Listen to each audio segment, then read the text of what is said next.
Hi guys, and welcome back to my channel. As you know, the 7th is tomorrow, Friday the 7th of February 2020. What does that mean? Ezra McCandless. Ezra McCandless is going to be sentenced by the judge. And we know that the family on both sides will be in the courtroom giving their last statement to the judge on why she should serve the rest of her life in prison or not. Now, I'm going to read out some comments that's been going out there on the question, does she deserve life or does she deserve to get out after a short sentence? Well, this is potential life sentence that she got when she got found guilty of intentional, murder. And these are what people are saying. Alex's life was cut short at her hands. She never seemed remorseful. She didn't even try to get him help. She lied and then lied some more. She should never be free. Her age shouldn't be a factor in the sentencing. Evil is evil, no matter what age. Another person, they need to take the key and throw it away, locking her up for the rest of her life. She's cold-hearted, never showed a bit remorse for killing Alex, lied over and over and over again, trying to claim self-defense.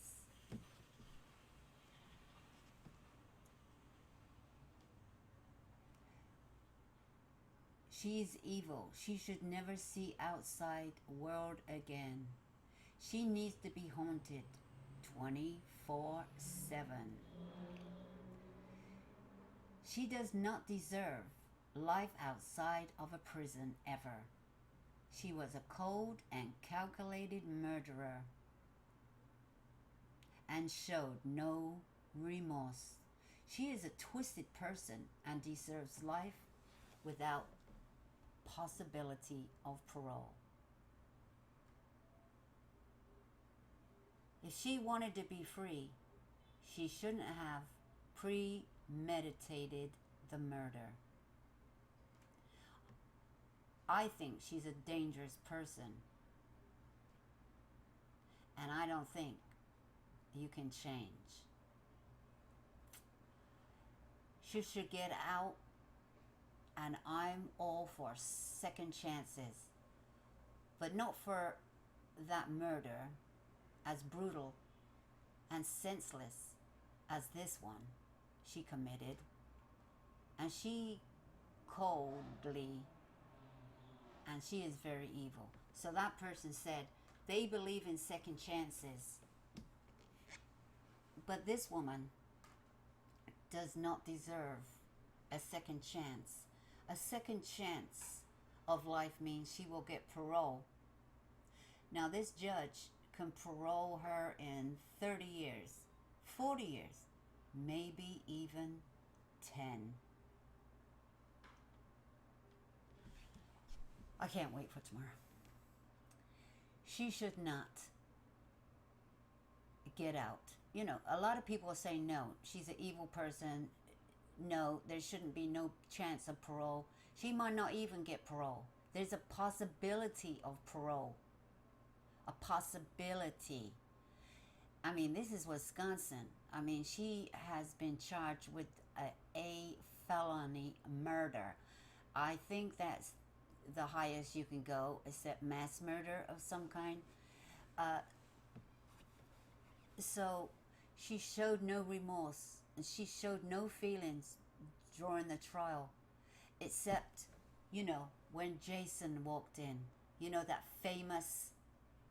That was the most famous day, wasn't it? We were all looking forward to that were following the case.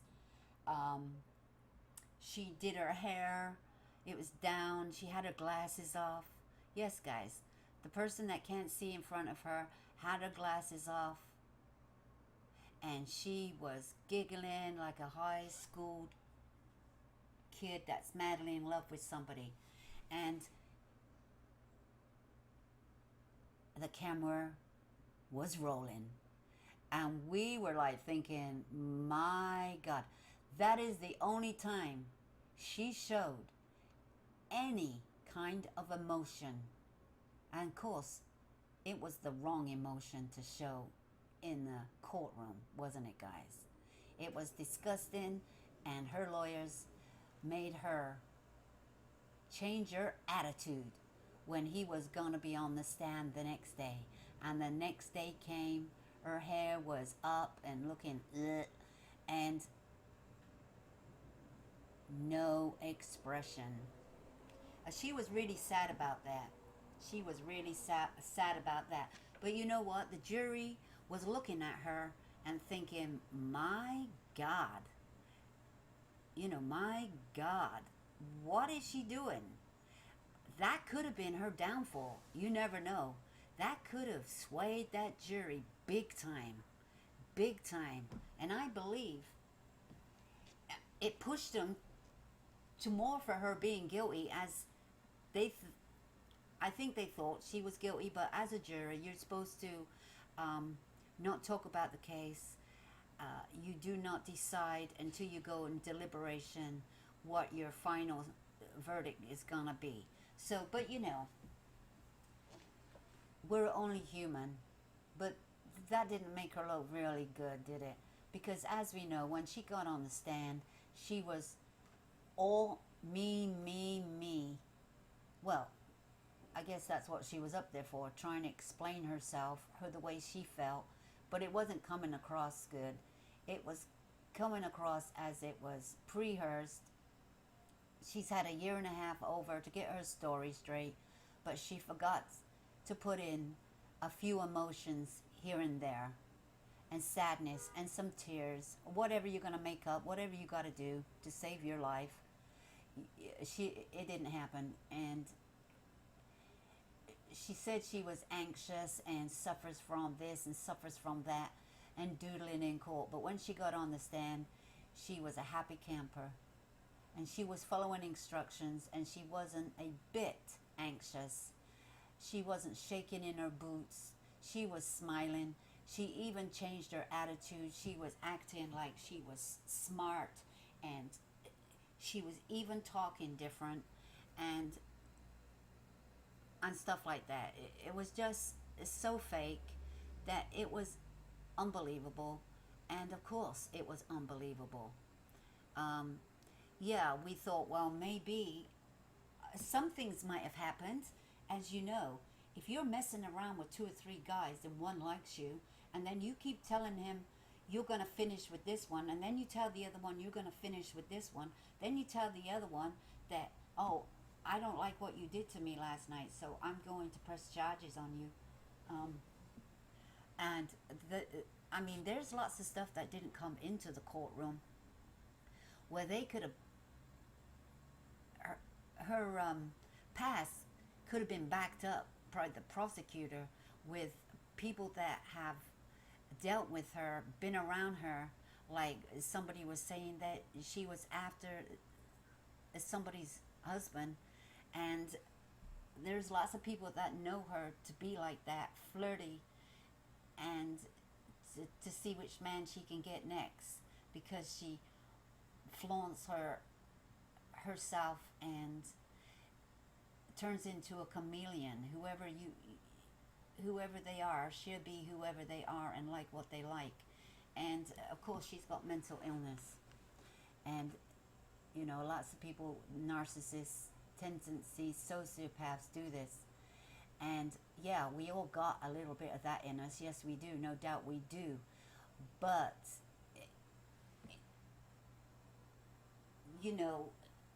it's not a pattern. Do you know what I mean? She's got a pattern to her, and it's gone back from years, way before Alex met her. Now, she bitches about, like I said, about the way his philosophy, how he wrote and what he's into and how he expresses himself, and goes beyond, his years. And he's a storyteller. He's a writer. He gets into the minds where nobody seeks to go. And that's his job. He's a scientist. He has to do this for projects. He has to. He has to do it. So it's very strange how you can, when you listen to these people, but philosophy and the way people think in their heads is, if we're not into it, we don't even let our minds go there, except they just go there once in a while, you know, like UFOs or something like that, and what ifs. But he's going into depth. That's his job. Now, what's his diaries, his writings got to do with this? Well, I believe that, well, what his friends said and everything, that he did like her, but he don't want to be second fiddle. And we don't know really what they talked about, and nor does his friends, Alex's friends, because it seems like Ezra was telling everybody that Alex is a gossiper.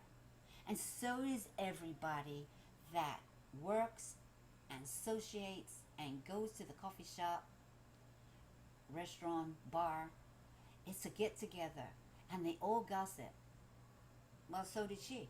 And they all gossip about her, because whatever they were gossiping about, it was true, wasn't it? So maybe it wasn't gossip.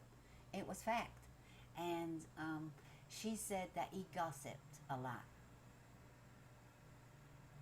Well, we don't hear that he gossiped a lot. He certainly didn't tell his friends too much about you, Ezra McCandless. Not like you think he did. And you got upset about your number being in the toilet. You know, this unisex toilet. Anybody could have wrote it. Anybody. Even Jason could have wrote it. Anybody that knew your number could have done it. And we don't know who else you were trying to get in that coffee shop. We just don't know. But you gossiped too, and you're the one that was messing around with 2 or 3 people, maybe 4 people. We don't know.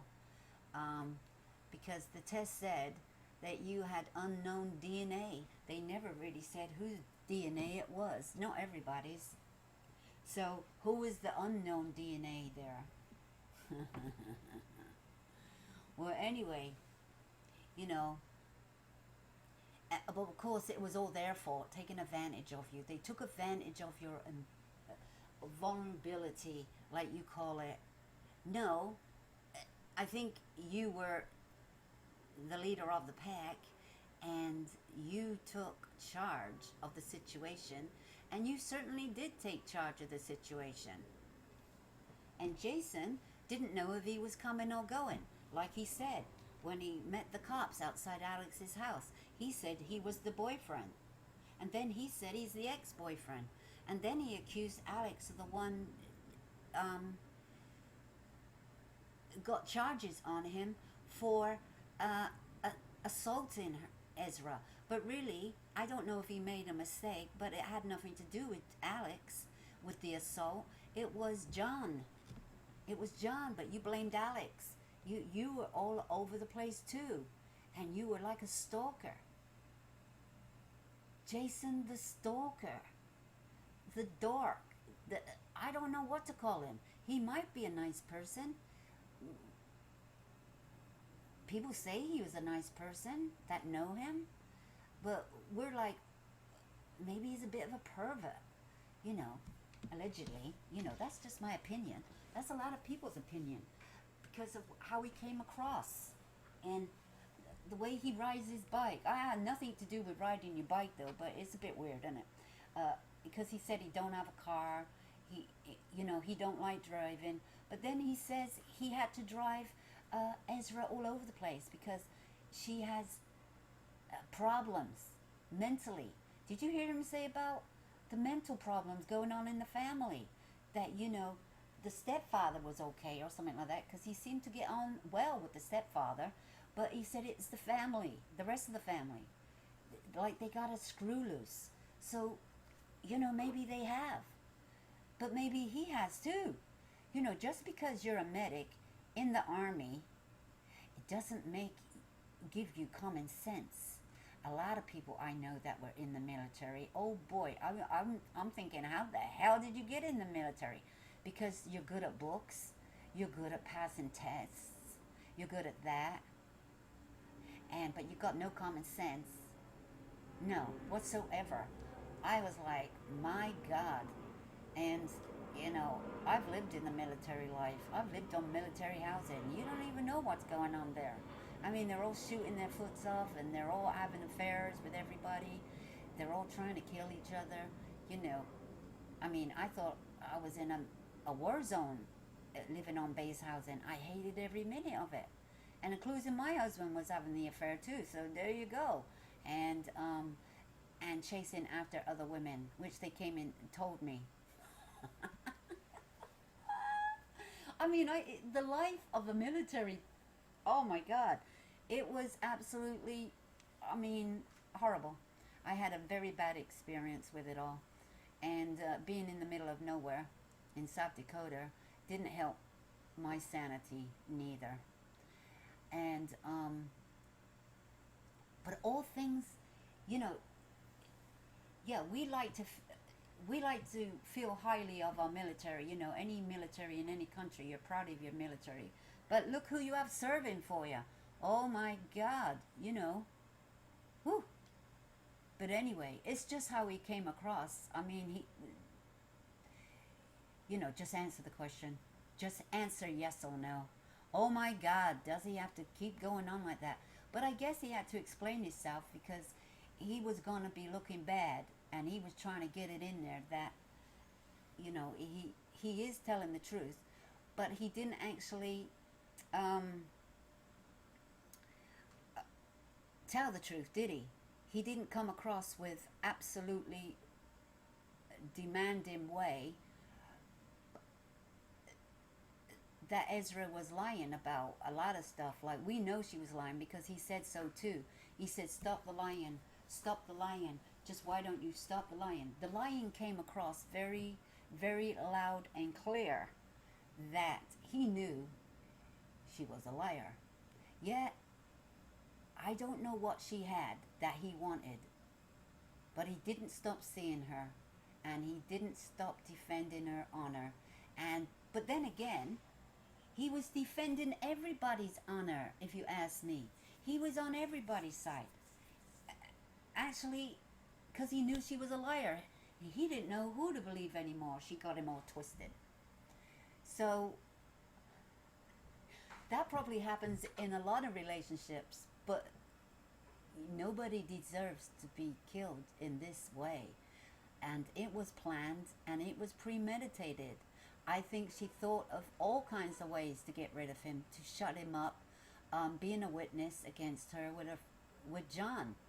And she knew this, and this was what she was talking about. You heard her say that was the conversation. And when she started getting all anxious, it's because he probably told her, no,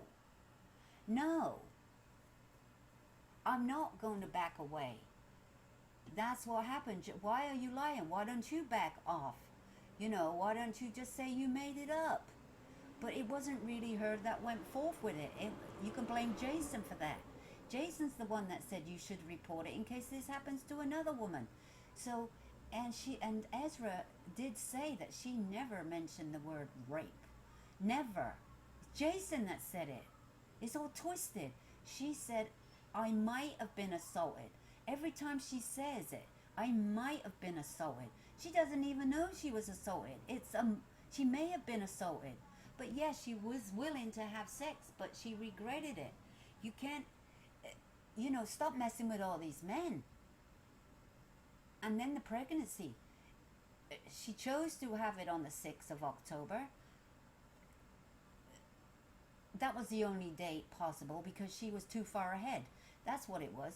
She was too far gone, and they only give abortions, 12 weeks or whatever because it's illegal or something like that. And she didn't want Jason. She wanted Jason with her. That was very brave of him to go with her because actually we don't know who was the father, and probably Jason knew that too. And she wouldn't let him with her. She wouldn't let him come in the room and sit in the waiting room, whatever. She told him to disappear. Well, I think she disappeared. I don't even think she had an abortion, if you ask me. I don't think she had an abortion. It's just another plane. You could easily make that shit up. I mean, what was the proof she ever had an abortion? Do you have it in writing? Do you have the piece of paper? Do you have the evidence? I'd like to see the evidence. You know, because she'd been making this up to make people feel sorry for her. Well, we didn't feel sorry for her once we knew she'd been with 10 different guys. You know what I mean? We all know that the odds are she didn't know who the father is. Okay, it could have been Alex's. You know, he may have been upset about that. But she didn't want Alex's baby. They wanted Jason and Ezra's baby only. Look at Jason. He thought, you know, them two would make beautiful baby. They would make a beautiful baby. What?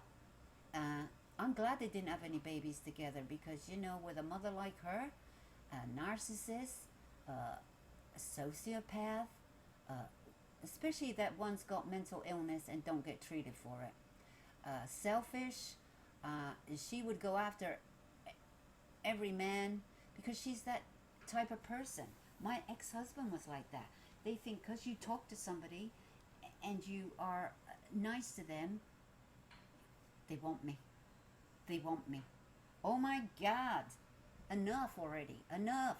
Well, the verdict will be in. I hope you guys comment on what do you think she's going to get. I'd like to know. Most people are saying she should never get out of jail. Never, ever, ever. No more chances. Not one more chance. She committed this murder coldly, cowardly, premeditated. She even lied about her driving license. She wasn't even supposed to be driving. She faked that to the police. She didn't have her driving license. She couldn't find it. Yet it was there. It was there in her car. Did you see her console? You looked in it and there was hardly nothing in there. There was nothing in there, so how could she not find it? See, she even lied about that. And the way she calmly lied about it. Did you hear her? Did you hear her? And the police didn't do their job right, because if they did and said no and checked on her driving license, if they'd only checked on her driving license, where you live, what's your age, and checked her driving license, they would have seen she didn't have a driving license. It's suspended. And her height and her weight was different on her driving license. She even had to lie about that. Why'd you have to lie about that? Because when it came to court and you lied about your weight, you were trying to make yourself lighter than you ever were. On your driving license, it said you were 5'6", 130 pounds. But you told us in court that you were only 5'2" and only weighed about 115 to 20 pounds. And that was the reason you were trying to think, well, Alex could have overcome you very, very easy. No, not if you've been stabbed in the neck 3 times quick and your neck slit, and you're fighting for your life to stay alive with the blood pouring from you and getting disorientated and everything like that. No, how could one fight for themselves? And we believe that's what happened. Right away, she got him in the most vulnerable places right away where he could not defend himself. But one thing for sure we know is he had 16 stab wounds here, there, and everywhere, anywhere and everywhere, and he was dead in a freezing cold winter in Wisconsin in Springbrook, in the middle of a field where nobody could hear his cries for help. You took away his phone, his only lifeline, if and ever he could have used that phone, if he was any state to move. You took that away from any chance of him calling for 911. You never called 911 for him. You never even tried to call 911. You took your time doing whatever and walked along to find a house. And then you still never called 911. And when you got to the house, you never made no effort to have them go down the road, a mud track, and find him, please, please find him. I've been assaulted, but it was self-defense. You never said that to anybody. You never mentioned. The only time you mentioned anything about Alex was when the police found his body, and that was 2 days later. The man was stuck in the middle of nowhere, but I don't even know why the police didn't even go look up there and look around for a car, or even go search around there. But they never did. Their mistake. They never did that neither. And they believed what she said instead of being, they believed every word she said and didn't doubt a word she said. Well, this might be a lesson to people. Don't believe everything you hear, especially when somebody has said they've been assaulted, and that might not be true. She's the one that assaulted him. She's the one that murdered him. And no, she don't deserve to get out.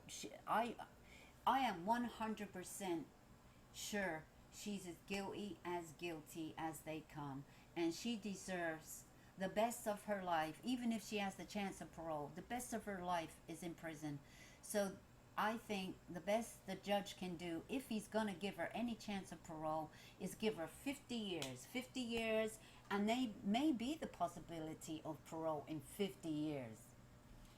But who's to say she'll get parole in 50 years? Give her the maximum and make her serve the most of her life. She'll never have children. She'll never see the best days of her life, only between four walls in one of those Australia, or women's prison in Wisconsin. And who knows, she might go to Minnesota yet. You never know. Move her away from her family. Move her far away so she don't get no visitors. I know it's a shame that family have to suffer, but both sides' family are suffering.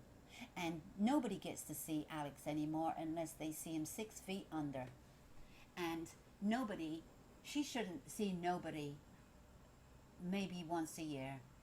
Move her far away from her family. They probably will move her up to Green Bay in Wisconsin. That's quite a distance away. That's at least 4 to 5 hours away from where her family live.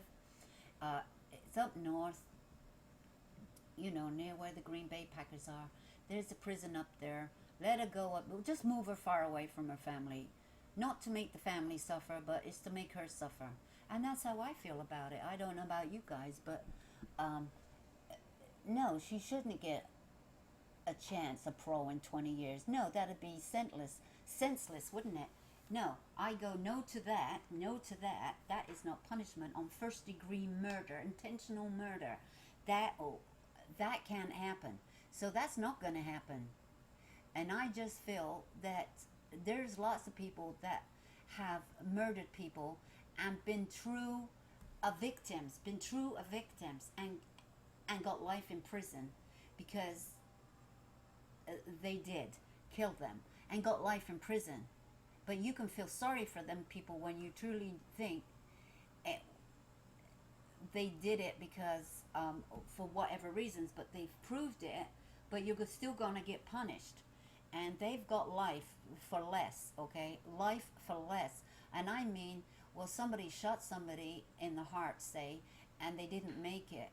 But they didn't stab somebody to death 16 times to make them suffer. Suffer. Could you imagine cutting your finger and every time you touch it, oh. Just think when a 6-inch or 3-inch blade goes right through you.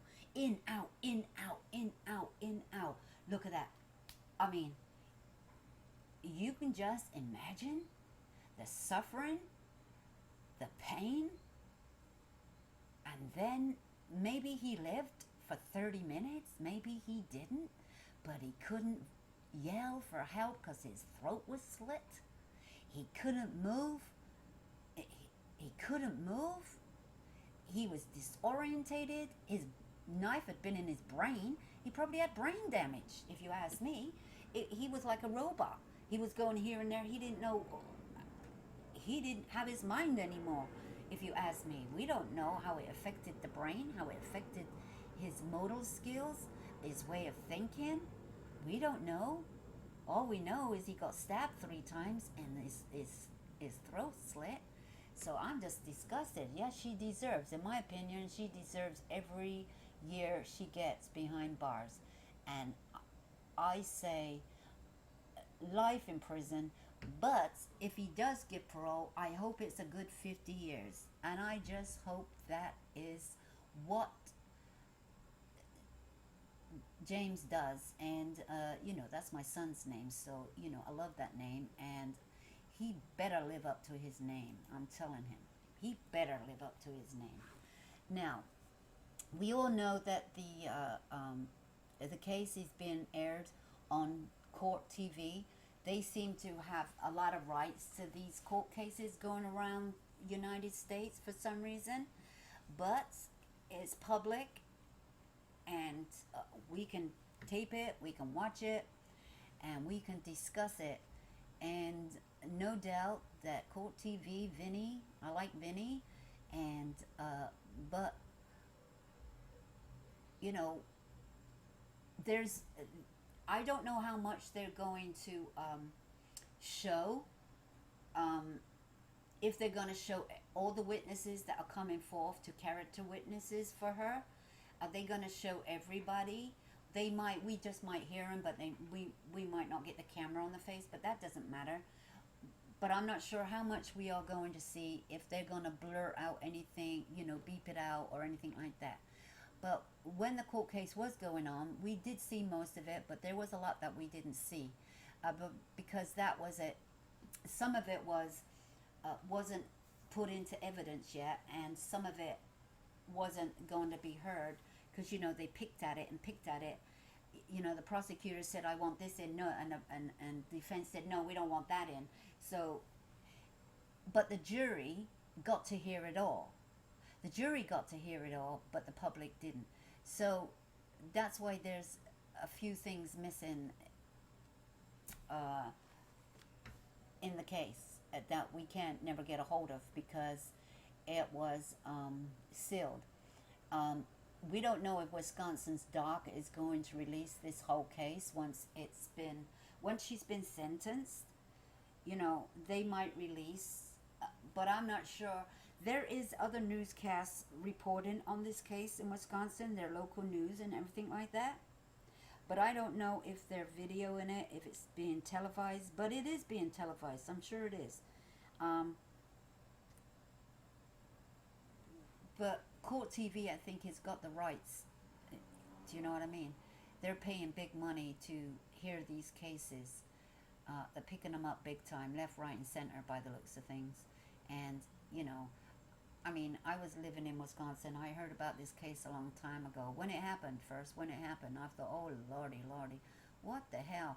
And, when she was on TV, but then, it died down, it went quiet, no more, because it just took a little while for it to come to court. So, and there's more people saying, they're saying she should absolutely stay in prison. She had absolutely no intention of calling for help for Alex. We see that. It's what she didn't do has got her to where she is today. It's what she didn't do. Now, if she had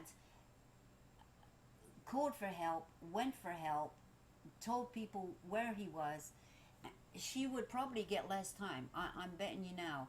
It's what she didn't do. And she didn't do it for 2 days.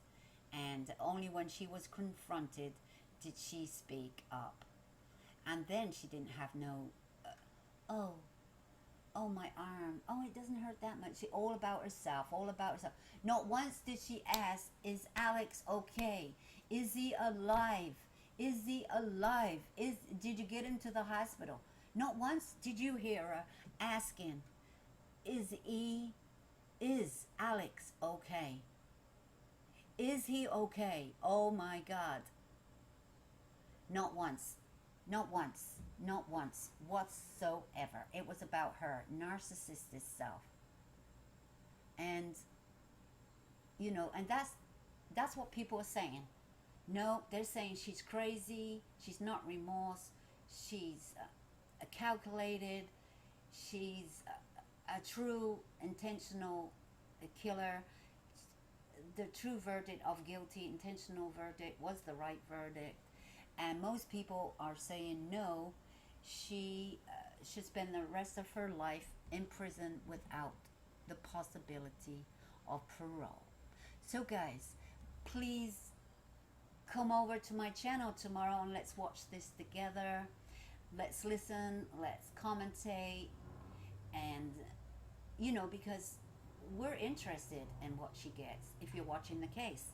And this case went national, but people didn't pick up on this case until later on when it was nearly over. And then they watched it and said, oh my God, I missed it. This is a good case. In the sense of crime watchers and trial watchers. It's not funny whatsoever, but it's true crime and it's real life. And the best outcome we can get is to find people not guilty or guilty, or give them some punishment. But as we have jurors, and they have spoken. They have spoken, and maybe they will speak out once it's all over. Maybe they might come to my channel and I get an interview with them, and hope somebody's watching my channel, because I would love to speak to somebody that was on the jury, because this case was fascinating and entertaining in parts. Like, some of it was entertaining as, I can't believe this, unbelievable, I can't believe this, what the hell's going on? Love triangles. She's in love with this one, then she's in love with that one, then she's moving in with this one. No, she's not. She's moving back with her mother. No, she's not. She's moving back with the stepfather. No, she's moving back out. No, she's getting hotel rooms, sneaking around.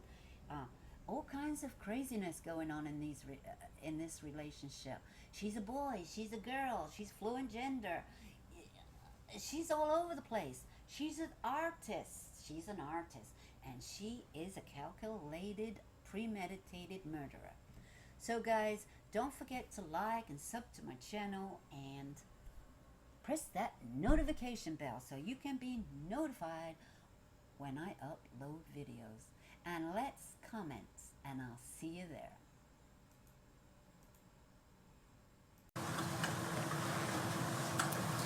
But secondly, look at the defendant's description. She describes Alex's philosophy and says, and certainly Alex definitely has an interest in St. Augustine's famous quotation, love and do as you will. There's no doubt about it. He has many writings about that.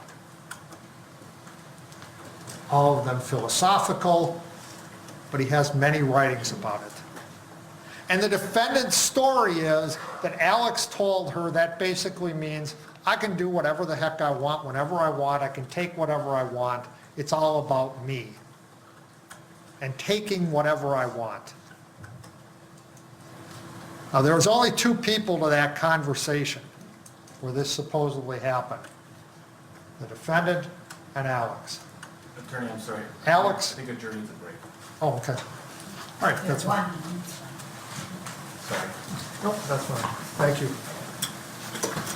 People to that conversation, defendant and Alex.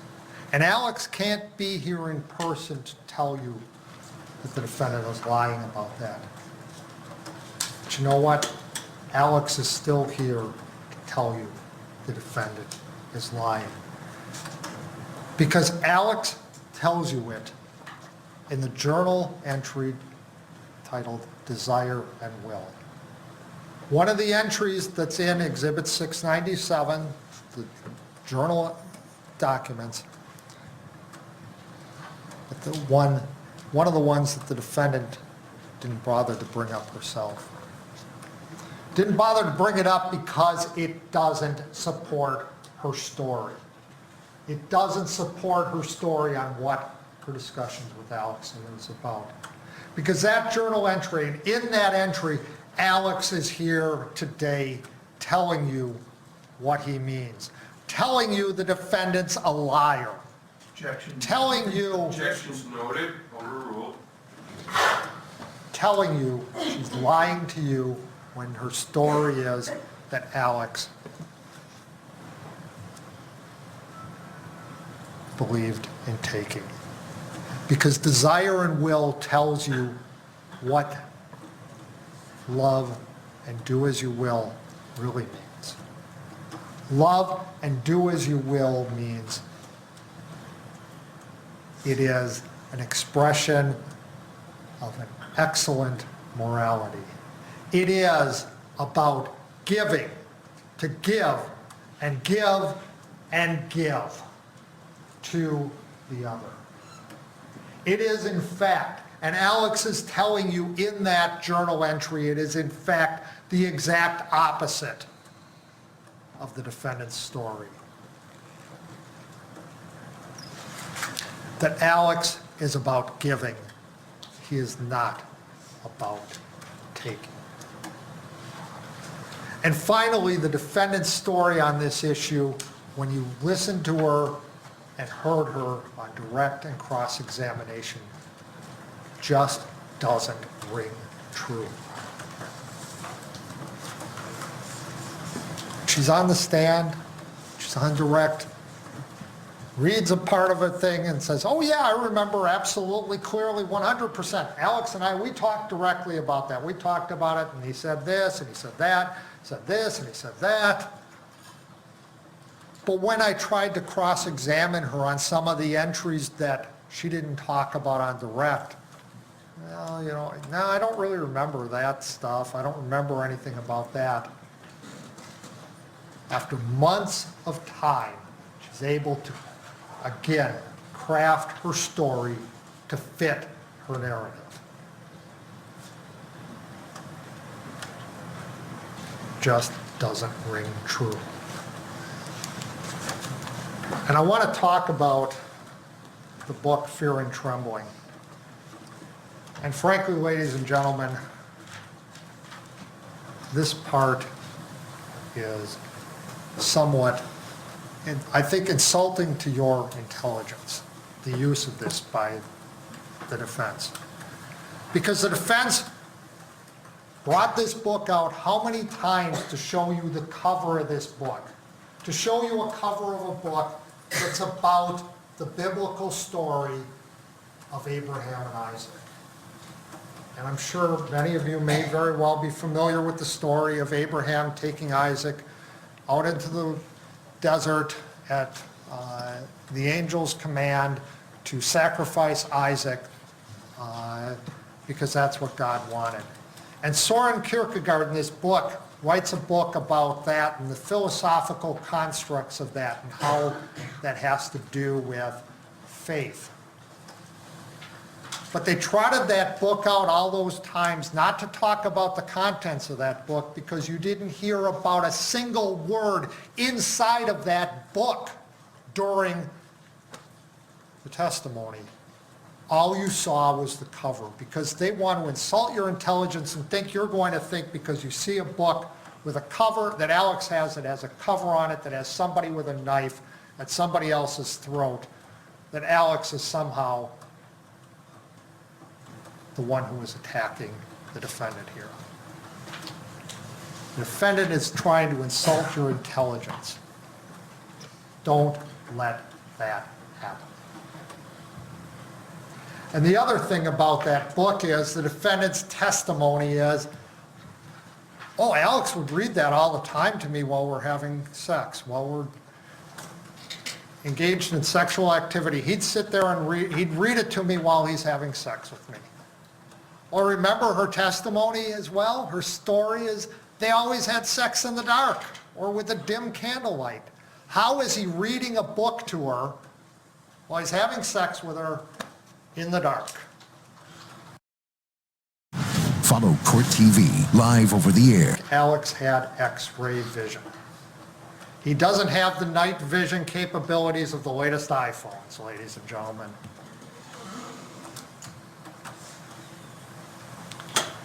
And ladies and gentlemen, let's take a look at what the defendant's story says about what had to happen after she stabbed Alex 16 times. Let's think about it. Her story is essentially this. I stabbed Alex 15 times while I'm in the car. Alex then walked away, went over by the trailer, stood around there for a while, said, I need your help urinating. So she gets up out of the car, walks over by the trailer. He grabs her again, and she stabs him another time in the left side. She said her story is she stabbed him again. He then lets go. She trots away to somewhere else. Alex then walks a little bit, takes off his coat that doesn't, by the way, have any stab wounds in the side, even though he does, and takes his coat off, lays down on his coat. Well, he's still, got blood running out of his neck, coat that doesn't have big pools of blood on it from that, or the wound to his groin as he lays on it. She then sometime collects her glasses, goes to the back of the car, her boy in his arm while Alex is just laying there on his coat. Not getting any blood on it. Blood somehow is getting onto the ground, but not onto his coat. She then goes back to the car, the inside of the car. Again, she's bleeding. Where does the blood go? Doesn't go in the car, but she goes in there, somehow rummages around, finds Alex's phone,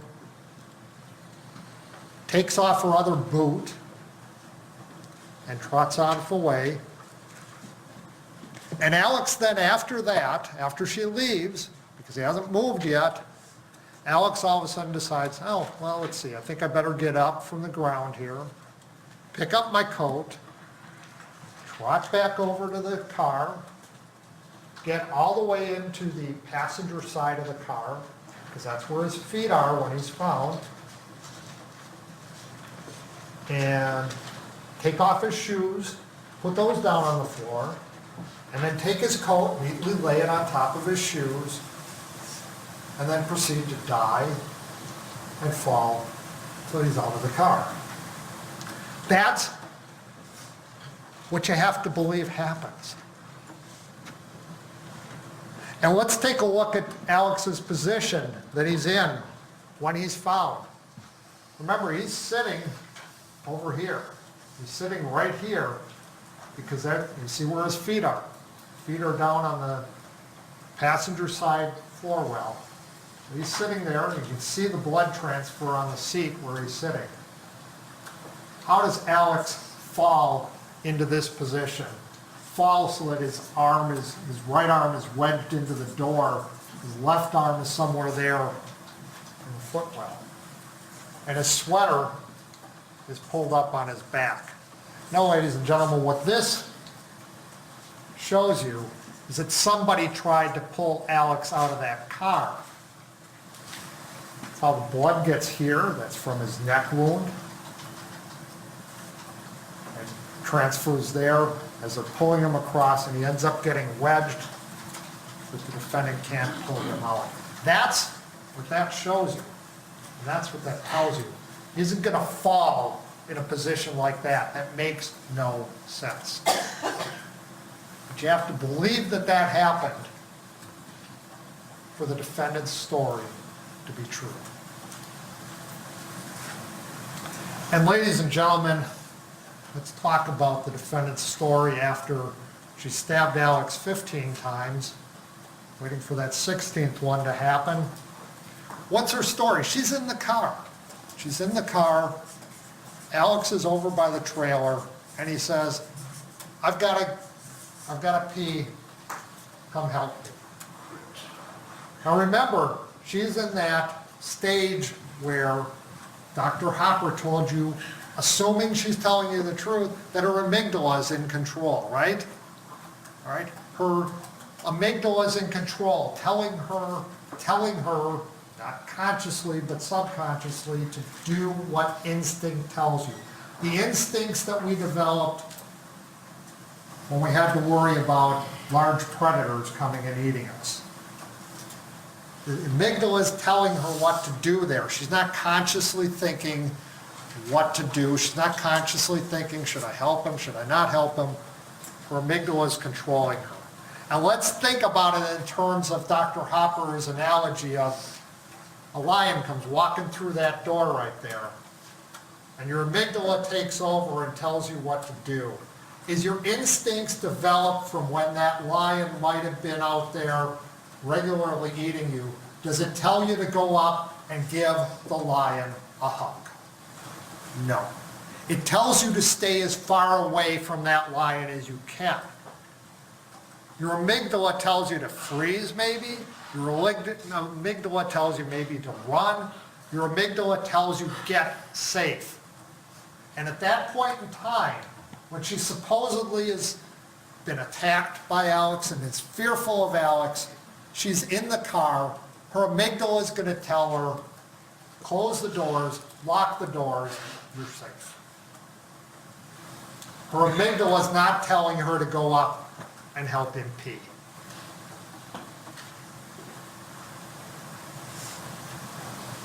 And what about as she's leaving?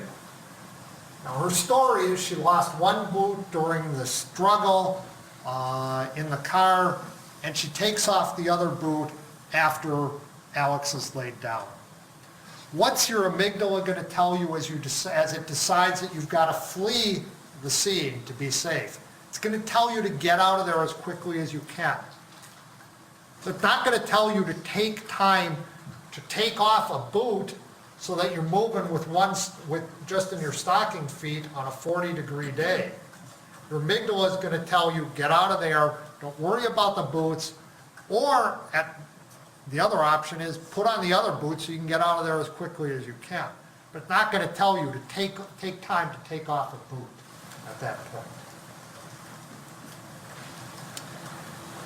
What about the defendant's actions at Don Sippel's house? I think these are important. And they're important because when you're scared, you want help.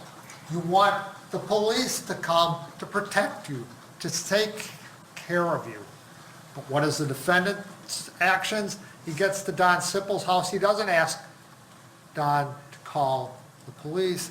He asks if Don can take him to the hospital. She doesn't want the police there. She doesn't want the police finding her there and possibly finding Alex's body because she hasn't had the time to clean up yet. And she can't remember anything, but she can remember Jason Mengel. And she can remember it enough to be able to, in fact, spell Jason's last name for the police. I want to talk a little bit about motive. Now, the judge has told you we don't have to prove that the defendant had a motive. Motive is not the same as intent. But that motive is something that you can consider. And if the defendant had a motive, it's something you can consider in determining whether or not she's guilty or not. And the defendant had a motive that day. And her motive goes back a couple days earlier to March 19th. March 19th, remember, is the day that Jason Mengel met Jenna Van de Zan in a bar. And Jenna talked to Jason about the situation between the defendant and Alex. And talked about the relationship they had. And told Jason, in fact, about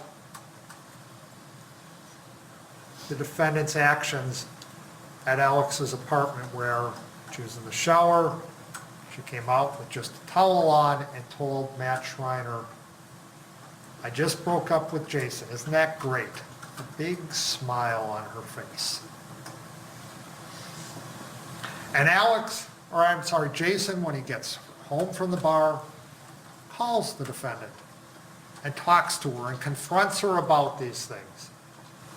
Now before that, they were trying to see about getting back together. They were still having loving conversations.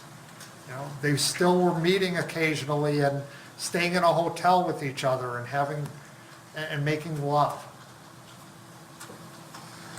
They were still having loving conversations, talking about how each of them want to have children, but they only want to have potentially children with each other.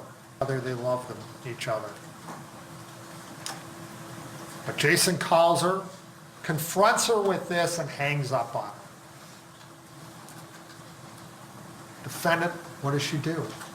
She immediately calls Jenna and says, Jenna, you got to fix this. You got to take care of this. You got to fix the problem you made. Jenna writes a note, leaves it for Jason that he gets on the 20th.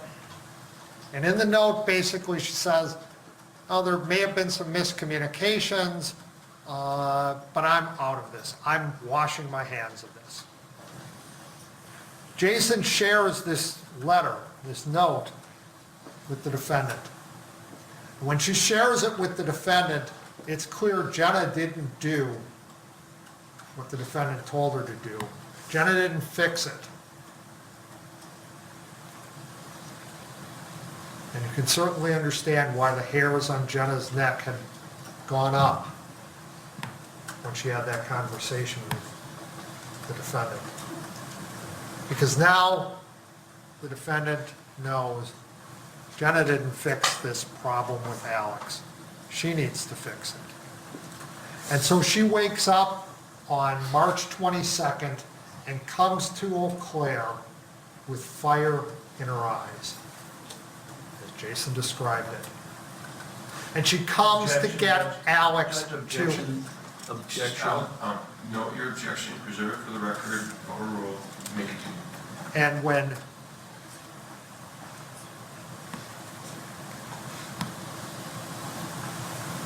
Jenna didn't fix it, she is going to fix it.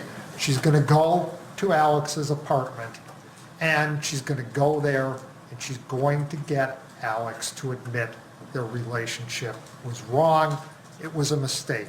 You heard that in her own words in the interview on March 24th. She said, I went there, we talked about our relationship. I told him how our relationship was a mistake, it was wrong, and I asked him if he felt the same way, and he said no, he didn't. But she's got to fix it because that's what's standing between her and the love of her life. Because remember that last Instagram exchange between Jason Mengel and the defendant the night of March 21st.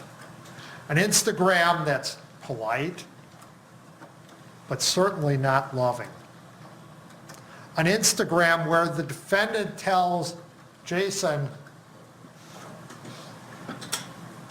based on her conversation with her father, my life starts now. And Jason doesn't respond to that with, our life starts together. He responds with 2 messages. 1, that's a good idea. 2, no more lies.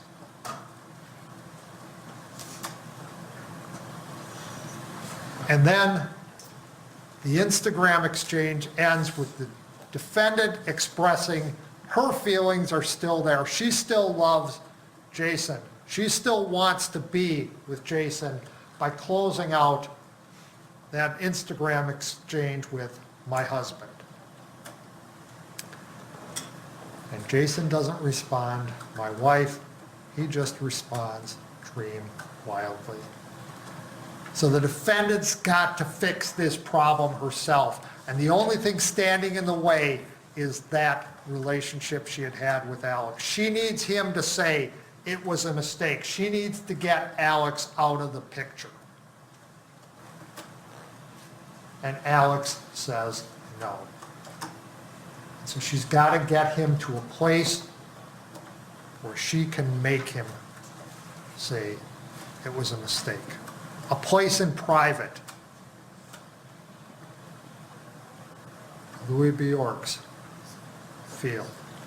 And when Alex continues to say, no, I'm not going to do that, she snaps, she gets into a rage, and she stabs him. She stabs him in the head. She slices his It's neck. total speculation. Objection, this is total and complete speculation. You're not allowed to speculate. This is an argument, and I'm going to note your objection. It's overruled. That's what she does. When you look at the defendant's testimony, when she's talking about something that other people are present for, that other people can confirm or deny, she can't remember things. Don't remember that. Don't remember that, Ask her about the interview with Officer Reeves. I don't remember anything about that. Ask her about talking to the nurses. I don't remember anything about that.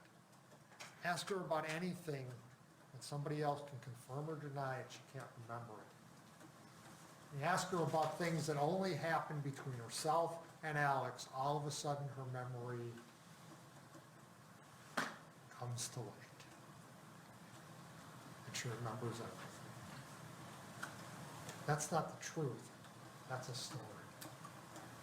Let's talk briefly about the experts. We've got Dr. Mills, Dr. Tillotson, Dr. Tovar, Dr. Benson, Dr. Thomas, and Dr. Hopper.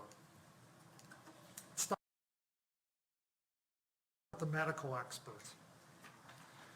First thing that's important is both forensic pathologists who talked to you told you Alex died from sharp force injuries that the defendant inflicted on him. They confirm the defendant caused Alex's death.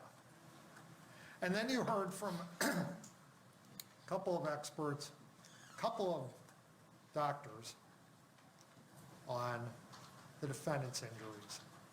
And you heard from Dr. Tillotson. Dr. Tillotson, the only doctor who testified here who wasn't being paid to come here and testify, whose only interest, he told you what his interest is. His interest is in his patient and what's best for his patient. All he's trying to do every single day, and all he was trying to do in this case was help his patient, who was the defendant. And he told you and he explained why, and we've gone through why. His opinion is these injuries are self-inflicted that the defendant had. And if they're self-inflicted, ladies and gentlemen, if all of them are, the defendant's lying, obviously, that she's guilty. You also heard from Dr. Tovar. Dr. Tovar on that, who says, well, my opinion is they're consistent with being inflicted by somebody else. And that's what he writes in his report. And my opinion is that Alex's injuries are consistent with somebody acting in self-defense. And that's what he writes in his report. And the defendant told law enforcement the boy was carved into her arm by Alex. And that's what he writes in his report.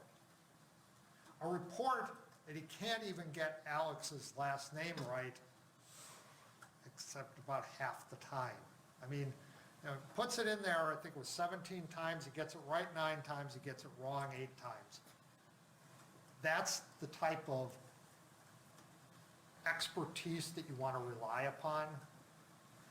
But not only that, he writes his report in such a way that it sounds like he's supporting everything the defendant says.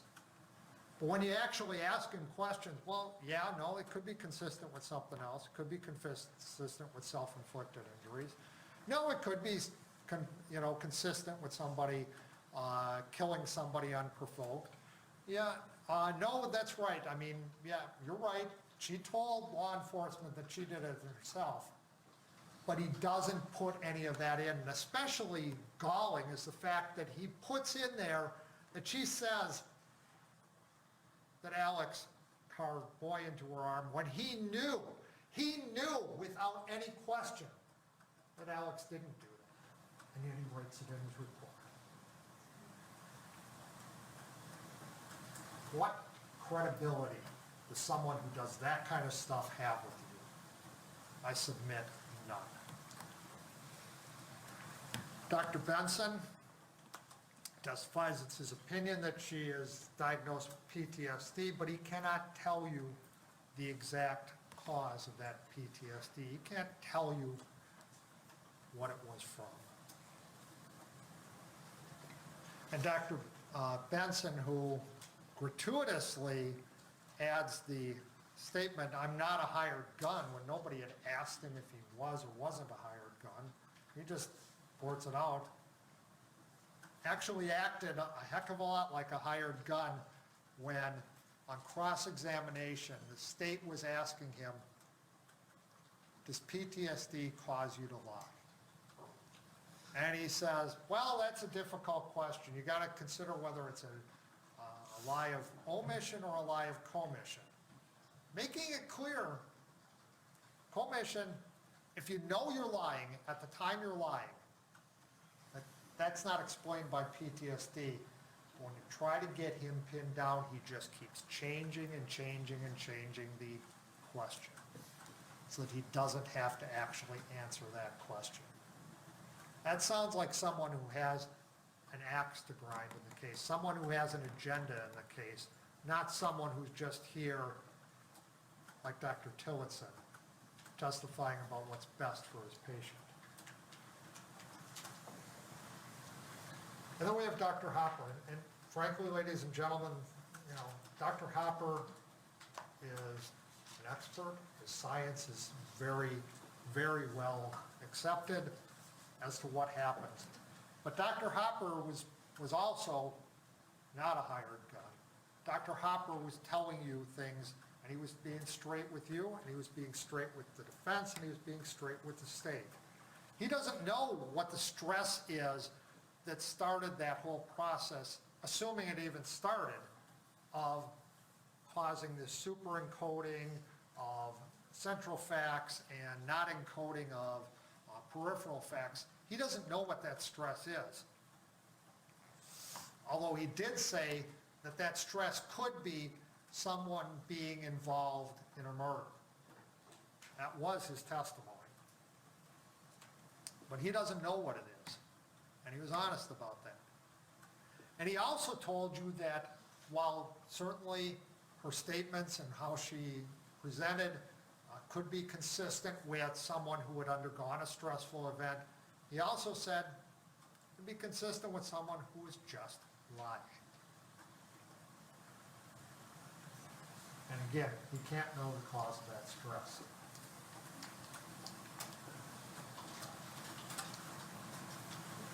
So, let's take a look at the timeline. This timeline is important. The timeline of events is important because this timeline tells us right about 1:25 is when the defendant arrives at the scene where she ultimately kills Alex Woodward. And she arrives at Don Sippel's house about 4:15. The time of the 911 call.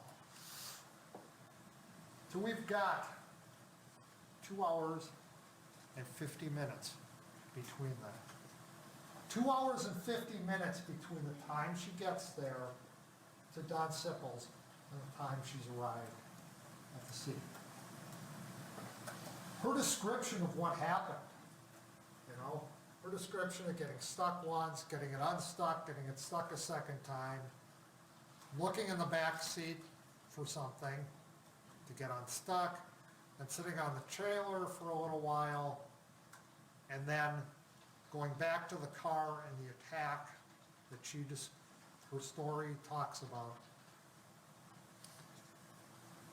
An hour, maybe, at the most, to the time when she's heading to Don Sippel's house. 10 minutes to get there. That leaves her an hour and a half or more yet that's unaccounted for. An hour and a half in here that's totally unaccounted for by her story. And you know why? Because that's the time it takes her to set up the scene. That's the time it takes her to set up the scene after murdering Alex to make it look like it was self-defense. That's the time it takes her to try and get Alex's body out of the car. That's the time it takes her to try and put her blood in locations where she can do that. That's the time it takes her to cut herself. It's the time it takes her to take off her clothes, cut them, and then put them back on after she cuts herself. It's the time it takes her for the blood on her cuts to dry and then get to Johnson's house. It's the time it takes her to create a scene. So what do the physical facts, what do the evidence as it relates to the blood, what is it, physical facts as it relates to where the blood is and what type of blood there is in various locations tell us about what happened? Well, ladies and gentlemen, those physical facts, that blood tells us that Alex Woodworth is outside of the car when he's stabbed. Those physical facts tell us, as we talked about, that the defendant is behind Alex Woodworth when she stabs him in the head. And then Alex is out somewhere in this area or here where those pools of blood are when the defendant slices Alex's neck. And then Alex retreats to the car to try and get away. He runs to the car, trying to get away, and as he's doing that, he's getting stabbed in the back because those stabs are through the coat. And he must take off the coat at some point in time to try and get it off. Maybe as he's getting stabbed, he's trying to take it off. And he gets in the car, and he's stabbed in the side 3 times while he sits in the car. So again, those stab wounds are perimortem, as Dr. Mills told you, close to the time of death. And we have cuts in the seat of the car that tell us that there's stabbing taking place in there. And that's what the physical evidence tells us. And the defendant then tried to get Alex out of the car, as you can see here, and couldn't do it. That's what the physical evidence tells us. The physical evidence tells us the defendant did this intentionally, that she did this not in self-defense, and that the defendant is guilty. So, ladies and gentlemen, when you consider all of the evidence in this case, it is clear. It is clear beyond a reasonable doubt. It is clear beyond a reasonable doubt that the defendant sitting there is guilty of first-degree intentional homicide. It's time to tell the defendant, no more lies. You're not going to get away with just one more lie. Make her take responsibility for Alex's death on March 22nd. Find her guilty. Thank you.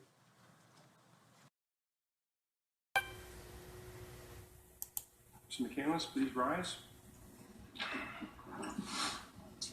We, the jury, find the defendant, Ezra J. McCandless, guilty of first-degree intentional homicide as charged in the information. And the answer to the special verdict question is yes. Use a dangerous weapon. And you may be seated. All right, ladies and gentlemen, is this your verdict? All right, I'm going to do what's called polling the jury. And I'm going to ask each of you if this is your verdict. And I'm going to ask you by your juror number.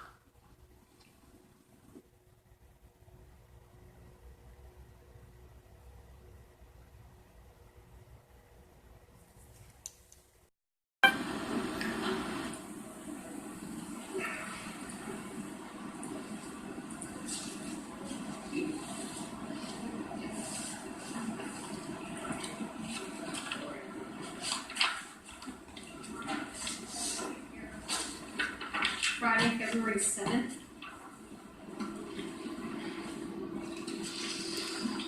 That works for the defense. That's what I'm thinking. Friday, February 7th is fine with the state, Your Honor. AAG Hahn is not available, but we should be fine. Ms. Vishny, does that work for you? Yes. What What time? time? I'm sorry, I didn't catch it. Did you want all day or half day? Oh, Your Honor, it might be better if we have more than a half a day, it sounds like. I think there are quite a few members of the family that may wish to be making statements, so it may take Starting more. at 9 a.m.? What's that? Starting at 9 a.m.? 9 a.m. for the rest of the day, maybe, just to be sure. All right, we're back on the record. Sentencing this matter will be set for Friday, February 7, 2020, beginning at 9 a.m., and we'll reserve the rest of the day for this matter. All right, anything further, counsel? Nothing from the state, Your Honor, thank you. All right. I just have a question. How do you want that ordered that the defense counsel may be present for PSI interview? Shall be present. Put in there, shall be present. Okay, thank you.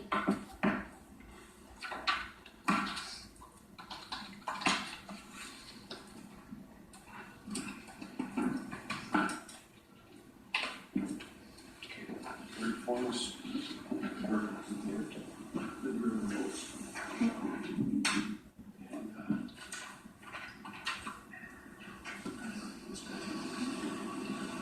All right then, with that, we'll be adjourned. Thank you.